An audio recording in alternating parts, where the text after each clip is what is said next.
Morning students, this is Nandita Singh from Lokman Tilak School. I am here to explain you chapter 2, The Farmer and His Sons, part 2. Part 1 I have already taught you, so I will start with part 2. Okay मैंने यहाँ से ख़त्म किया था secret पर और हम इसके जस्ट नीचे से स्टार्ट करेंगे. So I am here to read it. When they bent forward to listen, तो मैं पहले आपको स्टोरी एक बार और रिमाइंड करा देती हूँ. इसमें क्या बताया था कि एक किसान था, एक farmer. There was a farmer who had 3 sons and farmer is very worried because his sons were not interested in farming, so he wants them to take interest and work in the field. So he had a plan and he tries to accomplish his plan. Okay, so what did he do? You will see in part 2. तो मैंने कहाँ पर ख़त्म किया था कि वो किसान की बहुत तबीयत ख़राब हो जाती है, वो मरने वाला होता है. फिर वो अपने तीनों बेटों को बुलाता है और उनसे कहता है कि मैं तुम्हें कोई सीक्रेट बताना चाहता हूँ. तो अब हम देखेंगे कि वो क्या सीक्रेट बता रहा था. When they bent forward to listen, जैसे ही उसके बेटे, बेंट को अंडरलाइन करिए और लिसन को अंडरलाइन करिए. बेंड मीन्स होता है झुकना, जैसे झुक करके आप कोई काम करें या झुक करके किसी की बात सुने. जैसे ही वो झुक करके उनकी बात सुनते हैं, क्या बोलते हैं वो फार्मर, क्या बोलता है? He said in almost a whisper. Whisper को अंडरलाइन करिए. विस्पर मीन्स होता है कान में फुसफुसाना. जैसे आप धीरे से किसी बच्चे के कान में कुछ बोलते हैं ना, उसको विस्पर कहते हैं. He said in almost a whisper, उसने फुसफुसा करके धीरे से कहा. Somewhere in the fields your grandfather and great grandfather have hidden some great treasures of gold and silver. उसने क्या बताया? somewhere in the fields. somewhere को अंडरलाइन करिए कि उसने कहा कि कहीं पर मैदान में, जो जहाँ पर वो खेती करता था, तो वो कहता है कि वहीं पर मैदान में कहीं पर उसके ग्रैंडफादर, मतलब उनके बेटों के ग्रैंडफादर और उनके भी फादर, यानी बेटों के ग्रैंडफादर और ग्रेट ग्रैंडफादर, मतलब दादा और परदादा, have hidden some treasures of gold and silver. Treasures means होता है खजाना. तो वो बताता है कि वहाँ पर उनके दादा और परदादाओं ने कहीं पर कोई खजाना छुपाया है फील्ड में, मैदान में, जो कि सोना और चांदी से भरा हुआ है. तो हिडन को और ट्रेजर्स को भी अंडरलाइन कर लीजिए.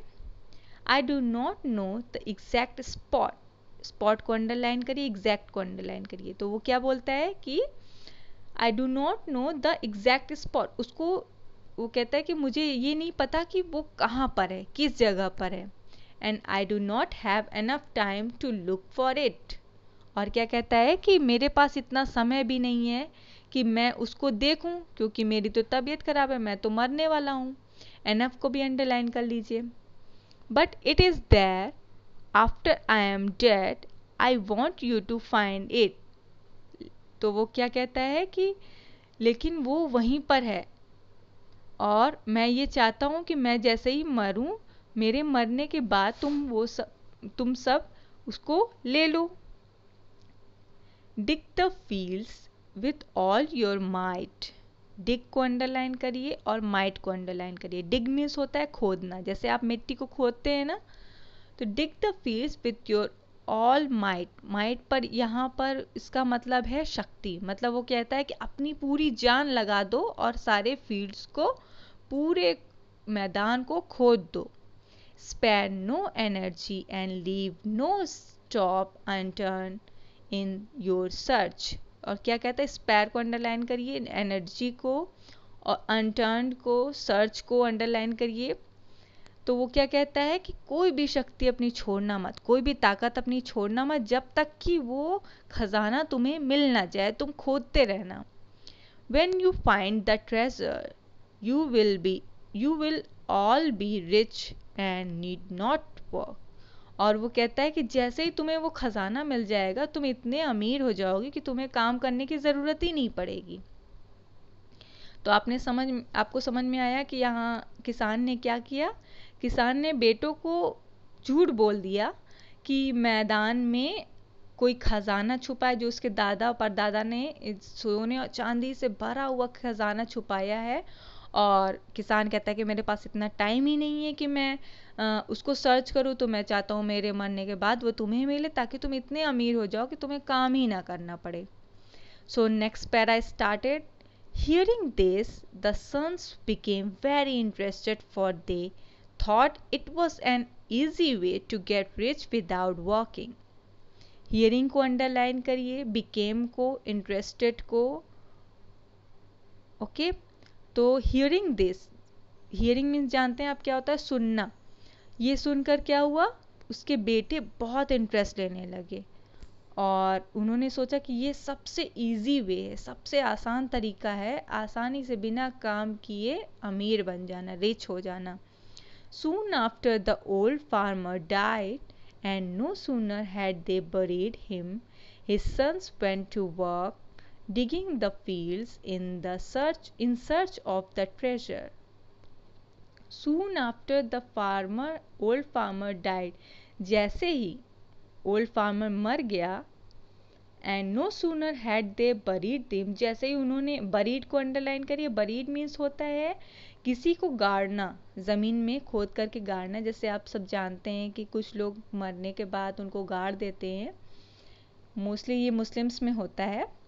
तो उसने क्या किया कि जैसे ही उसके फादर मर गए, उसने उन लोगों ने मिल करके उसे गाड़ दिया और फिर जल्दी से मैदान को खोदने के लिए चले गए और ये सर्च करने के लिए खजाना कहाँ पर है। Days passed and slowly the farmer's son had dug the whole field 3 times. Days passed, जैसे ही दिन बीतने लगे और फार्मर के बेटों ने धीरे धीरे कर करके सारा मैदान खोद दिया। But they did not find any buried treasure. लेकिन उन्होंने गड़ा हुआ कोई भी खजाना नहीं पाया, उनको कोई खजाना मिला ही नहीं। क्यों नहीं मिला? क्योंकि आप सब जानते हैं कि फार्मर ने झूठ बोला था। They were very angry and disappointed. Buried को अंडरलाइन करिए और एंग्री को, डिसअपॉइंटेड को। एंग्री मीन्स आप सब जानते हैं गुस्सा होना होता है। जैसे ही उन्हें कोई खजाना नहीं मिला वो बहुत गुस्सा हो गए और निराश हो गए। डिसअपॉइंटेड मीन्स निराश हो गए। Their neighbors who had watched them carefully said to them. Neighbors को अंडरलाइन करिए, watched और carefully को। Neighbors मीन्स क्या होता है आप सब जानते हैं, पड़ोसी जो बगल में रहते हैं। तो बगल वाले घर में जो रहते हैं उनको कहते हैं हम नेबर्स। तो क्या होता है कि जैसे ही उसके नेबर्स ने देखा कि तीनों बेटे इतनी मेहनत कर रहे हैं, तो वो आता है उनके पास और क्या कहता है, You have worked so hard and have dug the whole field so well with your bare hands. bare को अंडरलाइन करिए। bare मीन्स होता है नंगे हाथों से, मतलब खाली हाथों से। तो उसने क्या कहा कि आप सब ने इतनी मेहनत की, पूरा मैदान खोद डाला। Why should you now sit and let your good work go to waste? उसने क्या कहा कि जब आपने इतनी मेहनत की है तो आप इस काम को फालतू में बर्बाद क्यों कर रहे हैं। Sow some seeds so that when the time comes you shall at least have a harvest to reap. तो वो क्या कहता है कि सो मीन्स, सो को अंडरलाइन करिए, sow some सीड्स को अंडरलाइन करिए। सीड्स मीन्स आप सब जानते हैं क्या होता है, बीज। सो मीन्स होता है बीज बोना। तो वो क्या कहता है, जैसे कि आपने इतनी मेहनत करके पूरा मैदान खोद दिया है, वैसे ही आप जा करके उसमें कुछ बीज डाल दीजिए, जिससे कि कोई फसल तैयार हो जाए और आप फसल काट करके बहुत अमीर हो सकते हैं। You can see at the bottom side the word meaning is also given to help you the reading chapter. You can also read it and learn it. Flip the next page. Although the farmer's son did not like it, they agreed. जबकि उनको बिल्कुल भी पसंद नहीं था कि वो ये काम करे, फिर भी वो agreed means मान गए, एग्रीड को अंडरलाइन करिए। लेकिन वो बेटे उसके मान गए क्योंकि उनके पास और कोई रास्ता ही नहीं था। And did as the neighbours had said, और वैसे ही उन्होंने किया जैसे कि उनके नेबर्स ने बोला था। They had dug the field so well that at harvest time they had so much grain, grain को अंडरलाइन करिए और हार्वेस्ट को अंडरलाइन करिए। उन्होंने they had dug the field so well, उन्होंने पूरे मैदान को बहुत अच्छे से खोदा था जिससे कि फसल के टाइम पर वहाँ पर बहुत अनाज हुआ। ग्रेन मीन्स अनाज, बहुत सारा अनाज हुआ। That they didn't have enough place to store it, और कि उनके पास एनफ, एनफ मीन्स पर्याप्त होता है, प्रॉपर। एनफ को अंडरलाइन करिए। उन्होंने इतना ज़्यादा अनाज उगा लिया था कि उनके पास जगह ही नहीं थी कि वो उसको स्टोर करके रख सके। They were forced to distribute some of it to the neighbours. Distribute को अंडरलाइन करिए, फोर्स्ड को अंडरलाइन कीजिए। डिस्ट्रीब्यूट मीन्स आप जानते हैं क्या होता है, बांटना। तो उनके पास जगह ही नहीं थी इतना सारा अनाज रखने के लिए कि उनको अपने नेबर्स को बांटना पड़ा। It was only then that they realized what their father had been tried to tell them. Realized को अंडरलाइन करिए।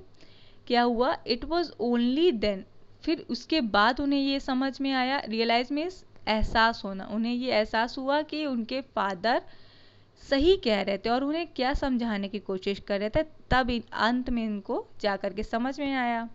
From that time onwards they worked hard and became rich and were well loved in the neighborhood. और फिर उस समय से वो बहुत मेहनत करने लगे, बहुत अमीर हो गए और सारे पड़ोसी उनको बहुत प्यार से, बहुत रिस्पेक्ट से रखने लगे। So this was the story. I hope आपको बहुत मज़ा आई ये स्टोरी पढ़ करके। You can see the word meaning is also given at the bottom of the chapter. Now you can see the exercises also given. You have to write it on your books, okay? And there's given question answers. You will have to write it and learn also. So I have told you some hard words that I have told you to underline. You will have to learn all the hard words and word meanings, and also learn the exercises and question answers with the spellings, okay? तो आज आपने देखा कि मैंने आज क्या पढ़ाया।